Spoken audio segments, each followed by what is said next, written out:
Il y a des étudiants qui arrivent à avoir le visa études pour le Canada alors qu'ils n'ont pas les moyens financiers pour financer leurs études. Ils ne te diront pas comment ils ont fait pour justifier la prise en charge financière pour la demande de visa qui tourne autour de 18 000 $ annuels au minimum. Ils ne te diront pas non plus comment ils vont faire pour payer leurs études une fois là-bas. Si tu es dans cette situation, voici tout ce que tu dois savoir sur les études au Canada. Choisir sa voie, c'est choisir sa vie. La première chose que tu dois savoir, c'est que la procédure pour aller étudier au Canada est différente de la procédure pour la France. En effet, pour la France, tu as Campus France qui te facilite les démarches, alors que pour le Canada, tu fais tout seul. Tu dois être autonome. La procédure pour le Canada se déroule généralement en 3 étapes. La première, c'est le fait de trouver une école et d'envoyer ta candidature pour la formation qui t'intéresse. Tu fais tout cela en ligne. Attention, tu dois regarder les critères d'acceptation et le coût de la formation avant de postuler.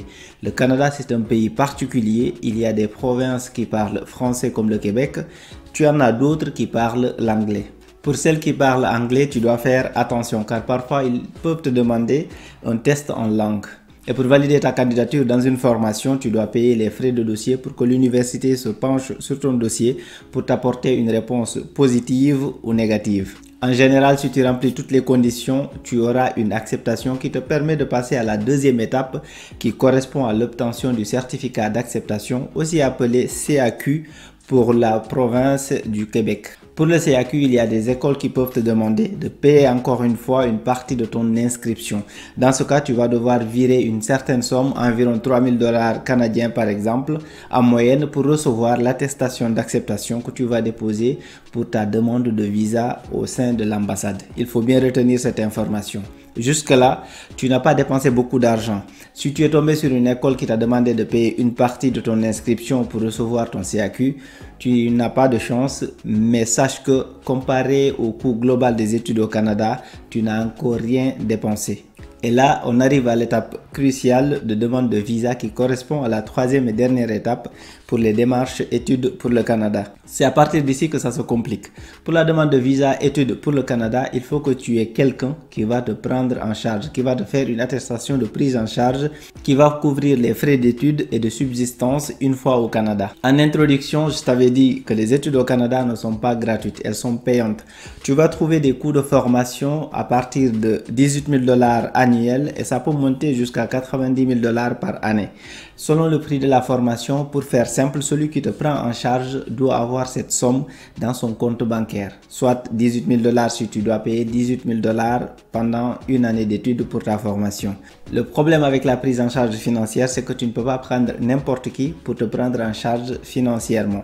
Tu dois justifier d'un lien de parenté avec la personne qui te prend en charge. Ce qui n'est pas une chose facile car ce n'est pas tout le monde qui a quelqu'un dans sa famille qui est prêt à dégainer 25 000 $ par exemple une fois pour financer tes études. C'est pas partout et c'est pas tout le monde qui accepte de le faire, donc c'est pas du tout évident et c'est là où c'est un peu compliqué. Une chose importante que tu dois savoir, il y a des gens qui vont te dire qu'une fois au Canada, tu vas trouver un petit boulot pour payer tes études. C'est vrai et faux à la fois. Je t'explique. Oui, tu pourras trouver un emploi et gagner un peu d'argent qui te permettra de vivre et payer une partie de ta formation. Je dis bien une partie. Maintenant, imagine tu as une formation qui te coûte 20 000 $ l'année.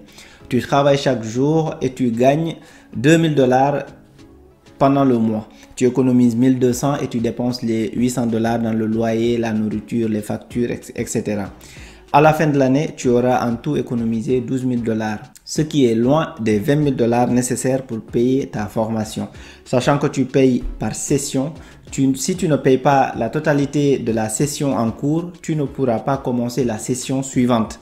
Donc, tu ne vas même pas finir l'année. Et encore, cet exemple que je te donne, c'est quand tu travailles 7 heures par jour, du lundi au vendredi. Si tu es étudiant, ce n'est pas possible de travailler autant, car tu as des cours à côté que tu dois suivre. De la première année à la licence 3, tu peux avoir des cours tous les jours du lundi au vendredi. Imagine un petit peu, tu ne pourras pas travailler beaucoup d'heures pour payer tes études. Tout seul, tu n'y arriveras pas. Ça va être compliqué. Il faudra faire un choix, travailler ou étudier, car tu ne pourras pas faire les deux en même temps. C'est pourquoi tu dois réfléchir avant de t'embarquer dans cette aventure. Tout le monde veut y aller, mais il faut réfléchir. Tu dois avoir un objectif clair avant de te lancer. Pour les étudiants de second cycle, c'est un peu mieux. Le niveau master, parfois tu as cours 2 à 3 jours dans la semaine. Le reste du temps, tu peux trouver un boulot et travailler plus d'heures et gagner plus d'argent. Mais même avec ça, tout seul, ça sera très compliqué pour toi de pouvoir payer tes études et avoir de quoi vivre à côté. En plus, récemment, le gouvernement canadien a augmenté les frais de scolarité pour les étudiants étrangers, ce qui veut dire qu'à partir de la session hiver 2024, à partir de janvier, tous ceux qui vont partir au Canada pour les études vont payer plus cher que ceux qui sont partis les années précédentes. Il y a parfois les frais vont doubler jusqu'à tripler. Il faut prendre en compte également cette information. Tu peux me dire comment je sais tout ça, moi je suis en France, le Canada, etc. Je te dis tout ça en connaissance de cause. Je connais exactement comment ça se passe parce que mon petit frère est parti récemment au Canada et c'est moi qui finance ses études. Donc je connais exactement quelles sont les conditions, quelles sont les difficultés que les gens rencontrent. C'était une parenthèse pour ceux qui se posent d'autres questions. Revenons à la demande de visa. Pour avoir le visa, ce que font beaucoup de personnes, ils trouvent une connaissance qui accepte de leur faire la prise en charge pour avoir le visa. Car ils pensent qu'avec le visa, c'est la fin des problèmes. Mais ils se trompent. C'est comme ce que je t'ai expliqué précédemment. Car même si tu trouves quelqu'un qui te fait la prise en charge, à un moment donné, la réalité va finir par te rattraper une fois que tu seras au Canada. Tu peux me dire que oui, tu es déjà là-bas.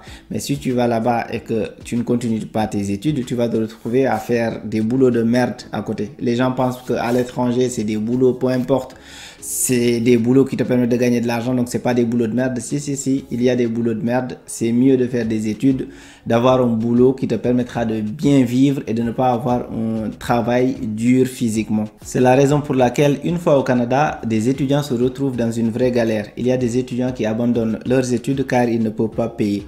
D'autres qui redoublent, pas parce qu'ils n'ont pas eu la moyenne, mais parce qu'ils n'ont pas fait toutes les sessions. Ils n'ont pas fait tous les cours qu'ils devaient faire et donc ils n'ont pas fait les examens car ils doivent de l'argent à l'école. Tu t'endettes continuellement. Si tu ne payes pas, ça devient une dette. En résumé, voilà ce que tu dois retenir. Pour ce qui est de la procédure pour l'obtention de la préinscription, le Canada offre des démarches très simplifiées.